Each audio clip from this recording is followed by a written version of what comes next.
Farmer Tom here. Welcome to the Farmer Tomcast. And today on our ongoing series, Heroes of the Green, we have the legendary Ellen Brown. How's it going, Ellen? Wonderful, Farmer Tom. How are you? We're doing great out here. So I'm going to give you the mic and let you tell the world your story. Thank you so much. And I want to start by saying thank you very much for having me on your podcast. I'm honored to be one of your guests. So I started with cannabis, my relationship with cannabis when I was about 16 years old. At that point, I had never smoked before, and I was a child of the 80s and 90s. So I went through the DARE program, Just Say No. I actually have the certificate I got for completing the DARE program. And I had always just been raised that, cannabis was going to be a very destructive substance in your life. It was something to stay away from. And then you go into high school and you start to, talk with your friends. And my friend Odile said, a good friend will tell you not to smoke. A best friend will get you high. And that was the end of that conversation. So I trusted her. She was my best friend. I trusted her, and I was right to do so. So I tried cannabis for the first time, and I found that it was really relaxing, but it was, something that I only did it once or twice. And then as high school progressed, I found myself drawn more toward the military and serving my country. I was in the seventh grade when September 11th happened, and today is September 14th. So September 11th was a couple days ago. So, we're never going to forget that moment in history here in America. And I definitely think that played a role in me joining the military and wanting to serve my country and see what I could do to help. And so I joined the service, and I stepped into the military on February 14th, Valentine's Day, and I left for the military on January 26th. So I left 2 weeks after graduating high school. So all of my friends were having their senior summers. I was in the United States Air Force boot camp. So a very different experience. And I went through my time in service. And then when I got out of the service, I found that I had become kind of a different person, just a lot of, stress and anxiety. And I had never deployed or been shipped overseas, just the military lifestyle and just adjusting back from being in the military to back in the civilian sector was a very, jarring change. And one of my friends, I was in my early 20s, and they said, why don't you smoke cannabis? And I say, I tried that in high school. Sure. Let's give it a try. I remember it was good, but let's see what happens. And I started smoking in my, early 20s, and I found that, whoa, this was a completely different thing. This was helping me relax. This was helping me calm down. This was helping me center my thoughts. This was helping me really have the life that I wanted after service. And at that time, it was 2009, and there was no medical program here in the state of Massachusetts. And I had read in High Times magazine about Humboldt County. So when I got back from service and I started smoking with my friends, I realized this was something that I really wanted to do. This was something that had started as, hanging out with my friends, smoking a joint. And now this was greatly increasing my quality of life. And there wasn't a medical program. It was 2009. So we didn't get a medical program in Massachusetts till 2012, by the way. So anyway, I worked 2 jobs. I saved up everything, and I moved out to Humboldt County, and I moved to Ferndale, and I started to go to local dispensaries, and I went to Humboldt County Patient Resource Center. And at the Humboldt County Patient Resource Center, the man there at the time who was the lead cultivator is Kevin Jordy. And he's one of the nicest people I've ever met. And he's a huge advocate in the industry, and so humble and so kind with his time and his knowledge. And he taught me everything from, taking cuttings to learning more about harvesting. And when I walked into his grow facility, it was like nothing I'd ever seen before. It looked like his flower room looked like the snow level in Mario, like the snow world. Everything was just frost. It was the most beautiful thing I'd ever seen in my life. So I was like, what do you do? How do I replicate this? And he said, even if I told you and gave you all of my lights, all of my nutrients, every single thing down to, like the last minute detail, it might not be the best way to grow for you. He says there's a million ways to get to the same place. It's just finding what works for you, doing it on a small scale and then replicating. And I really appreciated that piece of information. And it couldn't have been more true. Some people like to grow indoor, outdoor. Some people are growing in a closet. Some people are growing in a greenhouse. So it's about finding the best, secret sauce recipe and grow style for you, your condition, all these great things. So I was living in California at the time, and it was now 2010, and I was in Humboldt County, and they only had 4 dispensaries. So I went 3.5 hours inland to Redding, California, and they had 26 dispensaries. So I had moved there in July to Humboldt, and by September I had moved to Redding because I wanted to be in the industry. And I had gone to all these different dispensaries, and they said, "Hey, we really don't hire often." So I literally moved again to get closer to jobs and places that I wanted to be. And I went to the Shasta had a Harvest Fest on October 31st. And I went there and I passed out my resume, and it said nothing. I had trimmed cannabis before. So because of the Humboldt Patient Resource Center. So I was like, I can take cuttings, I can trim cannabis. And I read High Times magazine. Like, that's what I got going for me. Remember, it was 2010. Like, that's kind of what there was. So I handed out my resume, and I had actually gone to this event because I'd gone to some of the dispensaries in California, and there was this really great place called Nature's Nexus. And one of the bud tenders there, Laura, I had told her about my desire to be in the industry and that I'd moved all the way from Massachusetts. And she said, that's the best thing she's ever heard. So she said, "Hey, you should come to this event and bring your resume because my boss will be there and you'll be able to actually like meet her and hand her your resume." So I said, "Thank you for the information." So we went, I handed out my resume to all these different places, but very specifically Nature's Nexus. Kim made an introduction, and then she called me in early November, and on November 11th of 2010, which is Veterans Day, best Veterans Day of my life, I spent it in a dispensary working my first shift, trimming cannabis in the back in Northern California. And man, oh man, did I feel like I had arrived. I got exactly what I wanted. I had worked so hard. I had, worked 2 jobs. I had moved from Massachusetts to California, not only to California and, moving to Humboldt, but then realizing that was a very saturated, market with limited job opportunities. So I moved inland to where there were 26 dispensaries. I got a job at Nature's Nexus, and in that time, I had worked every part of the job. I got to be a bud tender, and then after a few months, they needed a manager, so I helped out, and then they needed help in the grow facility, so I started taking the cuttings, and then I started sweeping the floors, and then I started to get to pick the genetics, and then I started to get just more and more responsibilities. So I found myself as a bud tender to a manager, as a entry level cultivator to a lead cultivator. From it was a different world back then. You could just take material home. So we would sign out material. We would weigh it when we took it out, and we'd weigh it when we brought it back. So that way we knew nothing was missing. But my boss was pretty cool, and he's like, "We have to test the joints." So you take the joint material, you take it home, and I would literally watch episodes of Family Guy, American Dad, Doctor Who, and roll joints all day at my table, and then bring them back in, and I got paid 35 cents on the joint. So that was a good use of my time. Absolutely. And I loved my job. I also got to bring home edibles back in California circa 2010. There was a tried and true honored tradition. If you were good at making edibles, you could just take the edibles that you made at home, bring them in, and then someone would test them, and then they would 1099 you, and that was the end of the story. It was great.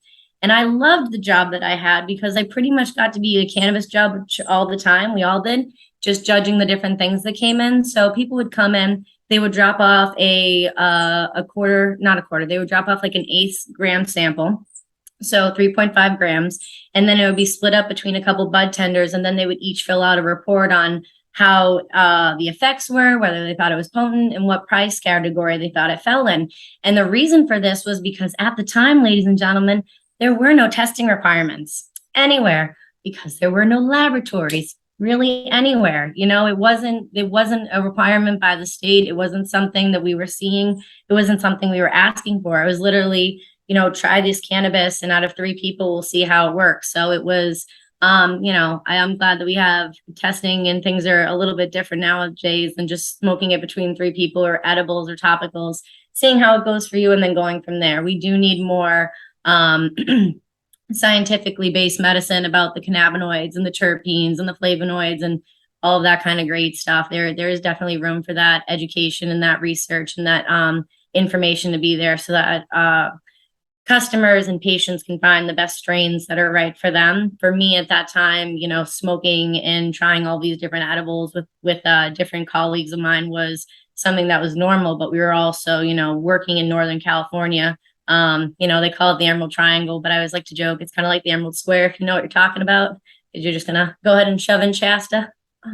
So just working in Shasta County. So I worked at this job. I love this job. I made edibles. I got to try different samples all the time of some really great grown cannabis by cultivators that took a lot of pride in the work they did. You have to remember at the time, this was 2010 to 2012 that I worked there. And there was no such thing as adult use. There wasn't the word green rush. Nobody knows what that means. We were in it for the patients, and I still am. It's always my heart and my thought and my focus and my ethos of my business always goes back to patients, patient care, and making sure that they are a priority in the conversation, especially as legalization for adult use comes in, never forgetting the patient demographic. So working at this job for 2 years, we got to see patients come in, and sometimes people would come in and they would have things that they were working on where maybe they had cancer or glaucoma, or they were having an eating disorder, or they were having anxiety or something, and they would come in and we would, back then the vernacular was just indica sativa hybrid, like that's all we had. But figuring out, hey, do you need something that's going to help you relax? Do you need something that's going to give you more of a cerebral effect? And California has a really great caregiver program. And you're able to actually, with all the people that were coming in that we were 1099ing, they were like, hey, here's a pound just because. Give it to somebody who needs it. And we did. Compassionate care program. Compassion was always what we were shooting for and what we were doing. So people could come in and they'd be like, hey, I don't have, really the means to pay for this, and be like, don't worry about it. We're going to give you a care pack for absolutely free. And that care pack is going to contain tinctures, edibles, indica, sativa hybrids, different dosage, different cannabinoids, different everything. So that way you can see what works best for you. Use what you need. Don't use what you don't. Like, it's okay. Just find out which of these varietals works best for you and your condition, and then come on back in. We'll take care of you. And we did. We really, really, really did. We took care of people all the time, and we worked with our community. And now I teach classes, and I talk about, when people talk about outreach, we were doing outreach programs without it ever being a part of the regulations, making sure that we were doing blood drives, food drives, clothing drives, anything that people might need in our town. And then also we had like one time we were with the Blood Mobile, and if you gave us a pint of blood, we'd give you an eighth of top shelf cannabis, or a gram, just for trying. So it was the best job I ever had, with some of the best people I've ever worked with, and we're all still friends to this day. And that job, I would still be there to this day if this had not happened. So during sometime in 2011, there was a lawsuit. It's called Long Beach versus PAC. And what happened was Long Beach was doing pretty much a lotto for their dispensaries. So they said, hey, we're going to only have 10 dispensary licenses, but anybody can pay to possibly get one. And we're just going to randomly pick them out. And we're not going to have any bias or anything like that. So people paid into this non-refundable lottery, something like hundreds of thousands of dollars. And then the people that didn't get into the lotto were understandably upset. Why are you doing a lottery? Why are we not getting our money? What is going on here? So pretty much everything got overturned, and the Long Beach is not allowed to do that. So other places started getting afraid of federal reprisal, including the Redding City Council. Redding City Council was afraid that the federal government was going to go, wait a minute, Redding City Council, how are you giving out, remember, it was 2011 at the time, how are you giving out licenses for these dispensaries when it's a listed substance, when it's a Schedule I substance? How are you creating these rubrics and these licensing types for a Schedule I substance? So the people on the town council were afraid that the government was going to come for them personally. So they held a meeting, and there was a sign outside and it said, "Red in California, where civil liberties mean nothing." And I still have the picture, and it stands true because civil liberties meant nothing that night. They shut us down. 26 dispensaries with the hit of a gavel got shut down. I lost my job. And I didn't testify. I was a younger version of myself, and I didn't get up and testify and give public, testimony about why Nature's Nexus should stay open and all the wonderful things we did and all the people we took care of and how much that job meant to me and our community and everybody else. And I just thought, it's 2011 in Northern California. This is a bunch of like hoopla, much ado about nothing. Like they're gonna rabble, they're gonna rouse, it's gonna be fine. That we're gonna be fine. And then with the hit of the gavel and so the dotting of the I's and the crossing of some T's, we lost all of our licenses. The majority of licenses in Northern California decided to shut their doors and not fight the ban. And Nature's Nexus, I'm proud to say, was one of the ones that decided we were going to keep our doors open without being licensed. So for a period of time, we were operating without a license. And that meant that there's nothing. There's no license or city council protecting you. We are just a brick and mortar facility selling cannabis, but we're still checking licenses. We're still checking medical cards. We're still doing everything like we were licensed, but we're not. So at that point, the DEA, the police, anybody could have kicked in our doors and arrested us. And my boss, Kim, said to me one time, she said, we had a little thumbnail with everybody's patient information on it. She says, "You ever kick in that door, I'm going to need you to swallow that." And I was like, ha, ha. And I looked at her and I was like, are you kidding? And she goes, "Ellen, it's nothing compared to what I'm going to swallow." And I go, okay. And I had to think about it. And I was like, at that moment, I was like, ooh, the severity of the situation. We actually are not, at first I was doing it out of the righteousness. And then when she was like, "Hey, if anything comes, do what you can to make sure that our patient information stays safe," was the primary thing. We really didn't want that getting out or getting into any wrong hands. So I was like, So just realizing, that we were keeping our doors open and finding ourselves in a situation where our patients weren't able to get the medicine they needed. We had patients that were pawning their material possessions, wedding rings and everything, because they didn't have anywhere else to get medicine from. These shops had been open for years, and now there's going to be closed. And what are they supposed to go do? Go to the illicit market or drive very far away? That's not fair to do to them. One person ended up pawning their ring for $500. I made him a sale, and then after I made the sale, they told me about it. And then I told Kim about it. And I said, "Kim, dude, you want to hear this story?" And I told her what had happened. And she said, "You go in there, you find their patient file, you call them, you give them back their money, you give them another ounce on top of it." And hand to God, that's what we did. So every single person we took care of. And that's what will always mean the most to me, that if the chips were down, the people that I worked with at that time, we were operating off of the kindness of our heart and just knowing that we were right, even if consequences be damned, I'll take it. I'll eat a lot too. Let's fucking do it. So with that in mind, we stayed open. We were a handful of employees. We had a few employees quit because they were mothers. Anyone who was a mother was pretty much out, which I understood, because they were like, "I can't get arrested and where's my 3-year-old?" So it was sad, and it was just something that we all went through, but we all, we were all there and we were all there together. Eventually, it just became too much, and Nature's Nexus did have to permanently close their doors. And that was circa 2012. And I moved home in July of 2012. And in October of 2012, medical use came on the ballot here in the state of Massachusetts.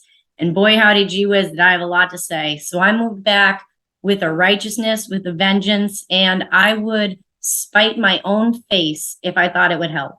I mean it. Anything I can do. Who can I teach? Who can I talk to? I just came from Northern California for 2.5 years and worked in indoor, outdoor facilities, getting genetics, going to some of the, the best places that the world could offer. What's better than the Emerald Triangle in our freaking heyday? So with that in mind, I went back to Massachusetts and I started teaching classes for personal enrichment. I started getting a lot more involved in advocacy and activism.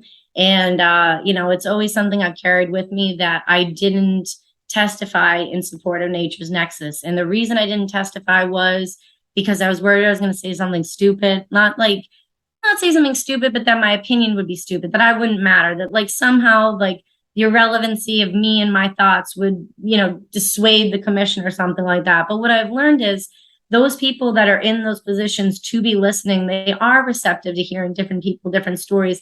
And it actually might be you as an individual and your unique story and your unique situation that really helps to flip the tide and flip the table for them. Because